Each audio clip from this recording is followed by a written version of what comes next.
This is Adam from Precise Pet Care, and this is our client management webinar. The first thing I want to show you is getting the client and pet fields configured. That's something that we covered in the Setting Up Precise Pet Care webinar in detail, so I'm just going to go into it in just a little bit today, just breeze over it. But it's very important before you enter any clients into the system that you have your client fields and your pet fields configured the way that you want them. That way you're not changing any of the fields, which affects the information that's already been saved in those fields by the clients that are already in the system. So it's under Administrative Site Options, and then we have Client Fields and Pet Fields.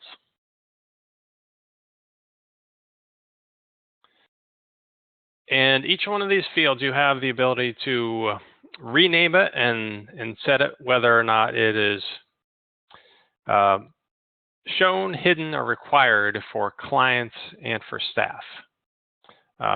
So the ones you see here are essentially just the default ones, but you can really configure these the way that you want. Just keep in mind that we have some special fields which are listed on our support site in the Getting Started support article. And some of those special fields have like drop-down menus and other information that you wouldn't want to actually rename those fields. So once you have all of your client fields and your pet fields right here set up, you'd want to save that. And I'm going to show you how to add a new client. So that's under Pet Care, Client Profiles, and we'll go to New Clients.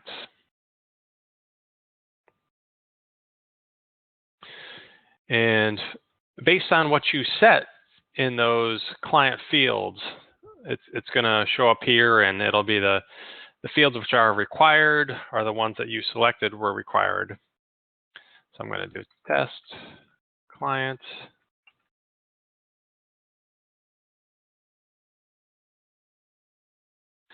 And enter the basic information in here.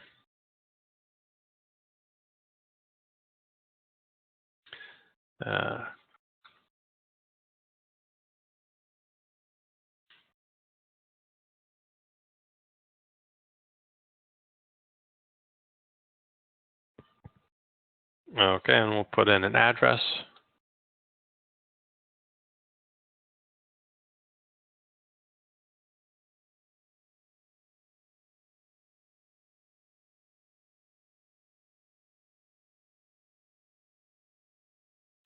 And there's some other information that you can set here, which can be helpful that's not set in those client fields. So you can set up a primary sitter and a secondary sitter, and those are used. So whenever the client updates their profile or updates or adds pets, that primary sitter and secondary sitter will get an email along with the administrator that there's been an update. These notes are for office only. The ones to the sitters can see as well. So that's just a way for you to save some information specific to that client that the client cannot see. You can also attach files to client profiles. If we add attached files, we can add as many as we need. And then that's just accessible when you're viewing the client profile.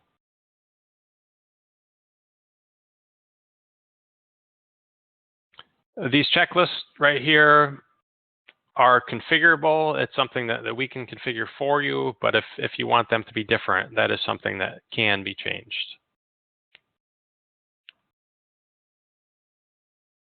And when I talked about the special fields, this is an example of some of those special fields, like the secure yard fence and pool type are these drop-down menus, and you wouldn't want to change them to be something else. As are the trash recycling pickup days, that's a list of days, so you wouldn't want to change that to something else. And there were additional fields if the number of fields here does not cover what you need to cover. And you can always add a new vet right from the client profile if they're not listed.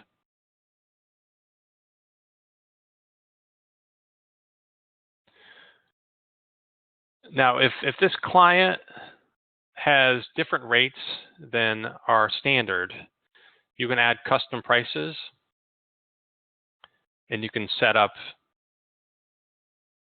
specific prices for this client. Say this client had a $2 discount on that service and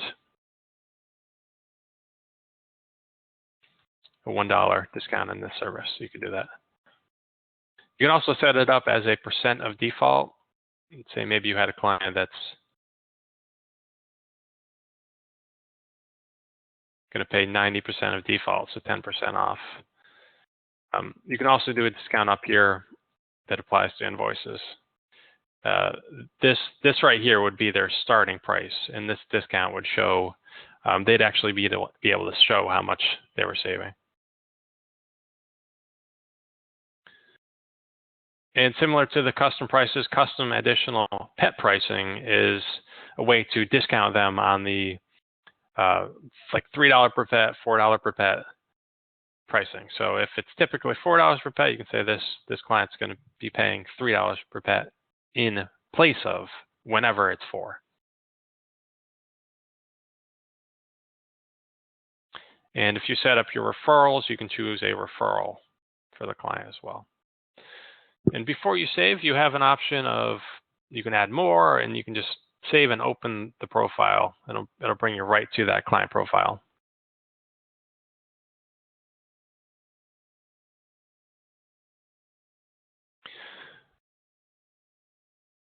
Now we have this client in the system, and now we need a way for that client to be able to log in and perform actions and request services and do everything they need to do online. So the way that we do that is by inviting them. And what that does is it sends them an email that has a special invitation code with a link to the account registration page. And they use that invitation code, it fills it in automatically, to create a client login that connects to that profile that you already created. That way, if a client is to register, they're not going to accidentally create a duplicate account, which we do have a way to merge duplicate accounts, which I will show you later in the webinar. So I'm going to do an invite.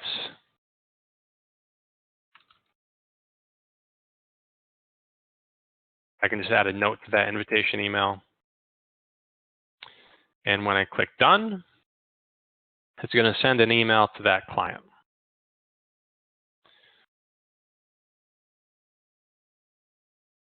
And I'm just going to get that email.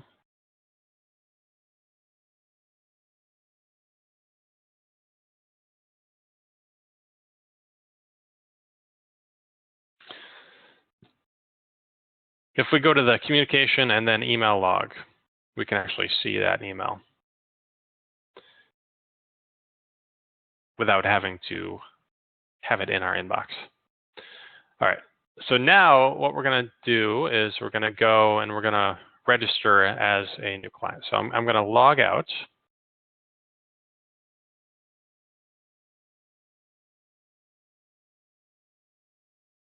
And all right. So this is the email the clients would get, that you've been invited. And here's the link to create an account. And then the note that you added would be down at the bottom. And then the client is brought to your account registration page. And you can see it fills in the invitation code. And we would do test client.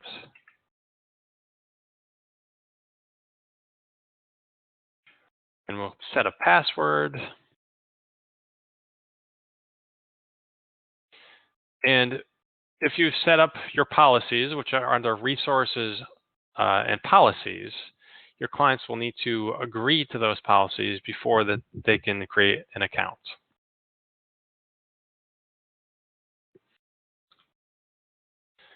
Sign their name, and when they submit, and once they have submitted that and their account has been created successfully, it's going to show the welcome message that you would set in the site options. And they can click right here to log into the system. And they'll also see that welcome message in their timeline. Now, the timeline is a place where they have a complete rundown of all of their journals and invoices in one place. So that's all the most important things for the client to see. And the first thing the client needs to do is they need to update their MyInfo. And that MyInfo is the same as the client profile that you had set up. So it's that same information just from a client's perspective. And we're requiring clients to fill that out before they can request services. And if there were anything required, they would need to fill that out. I'm not seeing anything required, so I'm just going to save.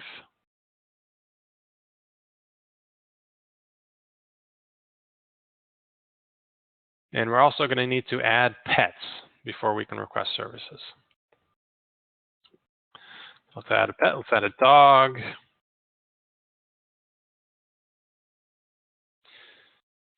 And pug. And we don't have to set, when we're setting a age, we don't have to set every one of these. So say about 10 years old. These checklists, again, these checklists are configurable if you need them configured. If we want to add a photo, that client can add a photo for their pets.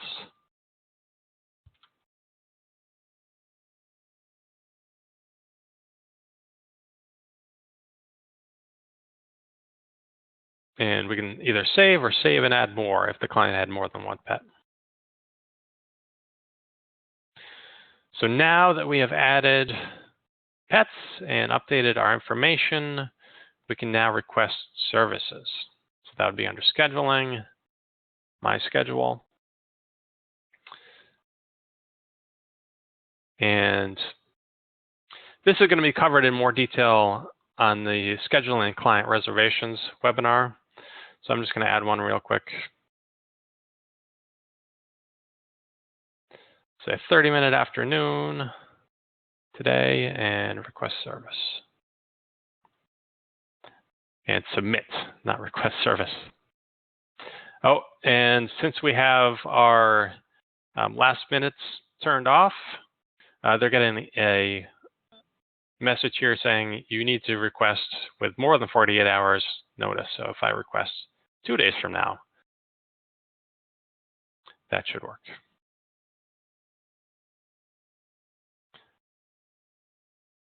And I need to enter a time again. Okay, so 2 days from now, and make sure I enter a time.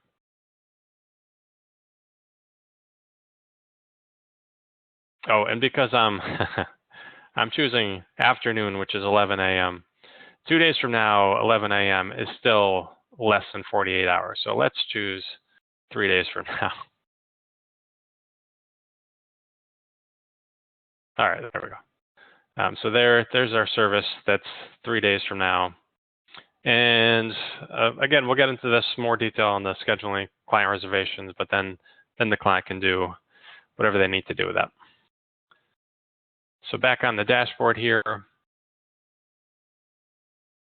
So we also have the client manual, which the client can access either on the when they're about to log in on the account page. There's a help button, and then also in the system we have a help button right here, and that's going to bring them right to the client manual. And these are all the categories in the client manual. And if they scroll down, it's basically directions for what we were doing. Registering with an invitation code or without an invitation code, resetting your password, updating information, and everything clients need to know. And the client manual is branded to your site and also is customized based on your settings. So you'd only have the paying invoices online section if you actually had credit card payments set up. Otherwise, they would not see that. So now I'm going to log out as a client, and we'll log back in as an administrator.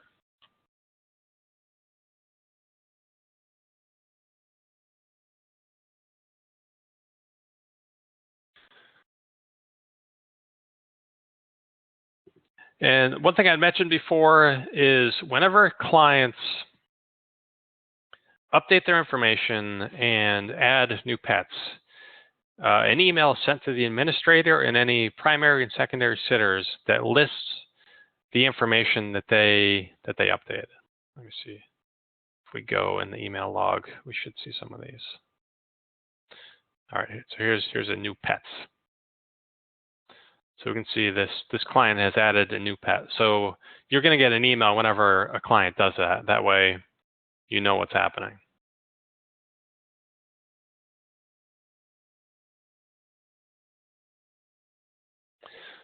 And we have a notification for a request from the client. This is something else covered in the scheduling webinar.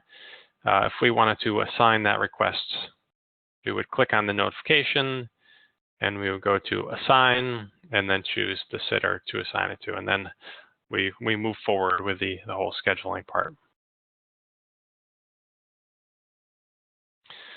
So the client email confirmations. Once a visit has been assigned to a sitter and accepted by that sitter, if you do have the accept setting turned on, the clients are going to get an email confirmation just listing the visits which have been confirmed. And those email confirmations get sent out once per day at your processing time. The processing time is set up in the site options. The processing time determines when invoices are created, when invoices are charged, and when these notifications are sent out, among other things. Processing time here is set to 9 a.m. Typically, it's better very early morning or late evening. So that client's going to get an email confirmation in the next, what would it be? It would be tomorrow at 9 a.m. for that service. Now, if we wanted to have that sent out sooner, we could select a visit and we could go to confirm, and that's going to send out that email confirmation immediately instead of sending it out tomorrow at 9 a.m. Those confirmations are something that can be turned off as well in the site options. It's also possible if you have a couple that's managing a single account and maybe they're not always in the same place at the same time, you can do an invite for the first client login when you create a client profile. But if you need to create multiple client logins that all have access to the same profile, that can be done manually from the administrative client logins page. We could choose Desk Client. So that allows you to create those multiple logins for the same client profile.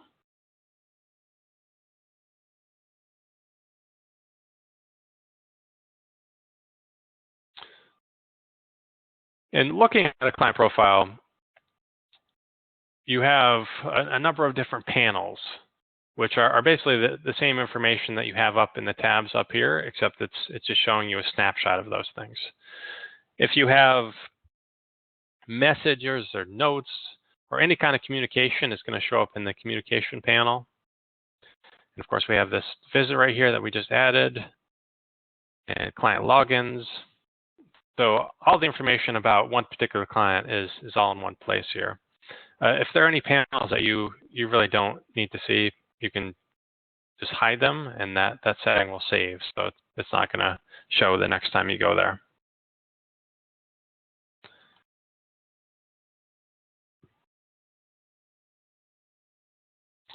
So before I end here, I just want to jump quickly to the reports and just show you that we do have client and pet reports that are going to allow you to really break things down as far as adding searches and sorting and grouping. So if you need any information about a group of clients, you can use those client and pet reports. And we are going to do a webinar specifically about the reports where I'll go into that in more detail. And that's the end of the presentation, and we'll open up to question and answer now.